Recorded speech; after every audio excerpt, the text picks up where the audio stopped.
नीलोफर।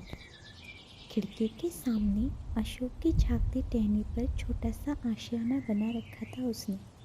जितनी छोटी वह खुद थी, उसके अनुपात से बित्ते भर का उसका घर। जानकी जब जब शुद्ध हवा के लिए खिड़की पर आती, उसे देखे बिना वापस न जाती। वह थी ही इतनी खूबसूरत, चिकनी, चमकती। पेट जहाँ खत्म होती, वहीं से पूंछ शुरू। भूरे छोटे परों पर दो चार नीले परों का आवरण चढ़ा था। यही नीला आवरण उसे दूसरी चिड़ियों से अलग करता था।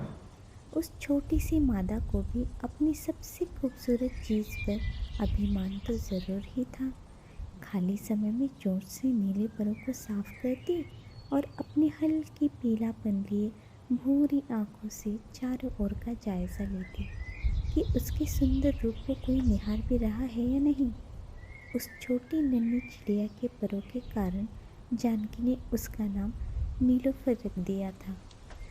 मम्मी, नीलोफर ने शायद अंडे दिए हैं। वह उस घोंसले से हट ही नहीं रही।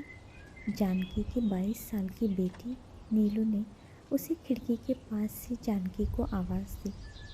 मुझे भी ऐसा ही लगता है, इसलिए इतनी मेहनत करके घर बनाया उसने, कहती हुई जानकी भी खिड़की के बाहर झांकने लगी।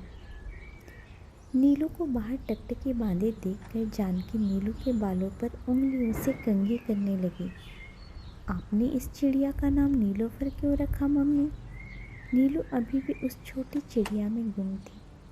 उसके नीले पर कितने प्यारे हैं, बस इसीलिए वह नीलोफर हो गई। जानकी ने मुस्कुराते हुए कहा। मेरा नाम नीलू क्यों रखा? नीलू ने अगला सवाल किया। इसलिए कि तुम्हारी नीली आंखें झील सी पारदर्शी है। तुम्हारे मन की बात आंखें कह देती है, तो तुम नीलू हो, जानकी ने कहा और फिर नीलू की व्हील चेयर को धकेलकर बैठक की ओर ले गई। नीलू ने रिमोट से टेलीविज़न चालू किया और कुछ पंजाबी डांस वाले गानों का मज़ा लेने लगी। किसी त्योहार का दृश्य था और रंगी बिरंगी पोशाकें पहनी लड़कियां ढोल की थाप पर झूम झूम कर नाच रही थी। जानकी ने कनखियों से नीलू को देखा और तन्मय होकर गाना गा रही थी। उसे गाने के बोल और नृत्य की मुद्राओं में तल्लीन देखकर जानकी उसके बचपन में खो गई। मम्मी, मुझे क्लासिकल डांस नहीं सीखना है, मुझे तो डांस वाले फिल्मी गाने पसंद है। 7 साल की नीलू ने जिद करके बॉलीवुड गानों पर नाचना शुरू किया था। क्या है मम्मी, यह दिन भर बंदरिया की तरह उछल कूद मचाती रहती है, आईने के सामने मटकती रहती है, और कोई काम नहीं है क्या इसे? नीलू से 4 साल बड़ा रमन झल्लाता रहता। आप भी नाचो ना, आपको तो आता ही नहीं, कहती नीलू उसे और चिढ़ाती। समय पंख लगाकर उड़ता गया और नीलू 9 साल की हो गई। कल सुबह बस से रमन की स्कूल पिकनिक जा रही है। हम उसे स्कूल बस तक छोड़ आएंगे, जानकी ने अपने पति से कहा। मैं भी जाऊंगी भैया को छोड़ने, नीलू ने रात को ही कह दिया था। सुबह सब कार में रमन को स्कूल बस तक छोड़कर वापस आ रहे थे। पापा रुको ना, हम वहाँ रुक कर कुछ खाते हैं। मेरे फ्रेंड्स कहते हैं कि सुबह यहाँ वड़ा पाव, इडली, डोसा और सैंडविच बहुत अच्छे मिलते हैं। स्कूल के रास्ते पर एक छोटे से रेस्टोरेंट के आगे नीलू ने कहा। सब अभी उतर ही रहे थे कि नीलू दौड़कर सड़क पार करने लगी। नीलू बेटा रुको, जानकी की आवाज़ बाजू से गुजरती कार के ब्रेक के मारने में दब गई। मिनटों में पासा पलट गया। लहूलुहान नीलू अस्पताल में बेहोश पड़ी थी। तब से आज तक कभी खड़ी नहीं हो पाई। खेलता कूदता दौड़ता नाचता बचपन कमर के नीचे से शांत हो गया। व्हील चेयर में उसकी पूरी दुनिया समा गई थी। मम्मी, भैया को आज वीडियो कॉल करेंगे तो मुझे उनसे एक बैग मंगवाना है। नीलू की आवाज़ से चौंक कर जानकी वर्तमान में आ गई। हाँ, आज करते हैं रमन को कॉल। अमेरिका में जॉब कर रहे बेटे रमन के बारे में बात हो रही थी। दूसरे दिन सुबह सुबह भाई से बात करके अगले दिन एक मल्टीपर्पज़ बैग लाने को कहकर नीलू व्हील चेयर लेकर खिड़की पर आ गई। पापा और भाई की सलाह से नीलू ने अपनी पढ़ाई तो चालू रखी ही, साथ ही हस्तकला की सुंदर चीज़ें भी करती रही। कुदरत ने उसके पैरों की सारी शक्ति मानो हाथों को दे दी। बारीक धागों, सीपियों, मोतियों, जूट से खूबसूरत बैग और वॉल हैंगिंग बनाती थी। उसके काम में मदद करने के लिए जानकी तो थी ही, साथ ही एक और लड़की को रखा था जो सामान उठाने रखने में मदद करती थी। बड़े बड़े बुटीक से ऑर्डर आते थे और सब मिलकर उन्हें समय पर पूरा करते। धीरे धीरे जिंदगी अपनी गति फिर पकड़ने लगी थी। मम्मी, आपको मेरी बहुत चिंता होती रहती है ना? एक चिर परिचित से अंदाज में नीलू कहा करती थी। नहीं तो मैं क्यों करूँगी चिंता? तू तो खुद समझदार है, अपने काम कर लेती है, बुटीक के ऑर्डर भी संभालती है और पढ़ाई भी करती है। जानकी हमेशा उसे प्रोत्साहित करती। चेहरे पर इतनी झुर्रियाँ आ गई, आँखों के नीचे काले निशान हो गए। अब भी कहोगी कि कोई चिंता नहीं? नीलू की गहरी नीली आँखें उसे अंदर तक भेज जाती। नीलू की देखभाल और उसको कपड़े पहनाने का काम जानकी खुद करती थी। एक जवान लड़की को किसी दूसरों के हाथों से ये सब काम करवाने की स्थिति का सामना रोज़ ही दोनों करते थे। अचानक चींची की आवाज़ के साथ काव काव का शोर होने लगा। मम्मी देखो, नीलोफर के घोंसले में एक साथ 3-4 कौवे आ गए, उसे परेशान कर रहे हैं। बचाओ मम्मी, नीलोफर को, उसके अंडों को।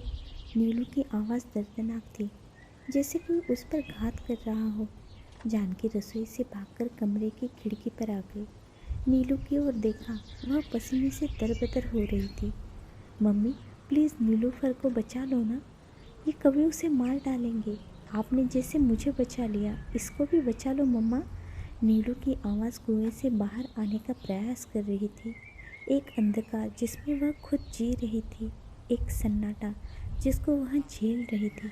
दूर दूर तक आशाओं का क्षितिज था जो हमेशा मुट्ठी से फिसलने को लालायित रहता। बेटा, हर एक को अपनी लड़ाई खुद लड़नी पड़ती है। कोई दूसरा कुछ मदद तो कर सकता है, पर जीवन भर साथ नहीं दे सकता। जानकी ने नीलू का हाथ थाम लिया।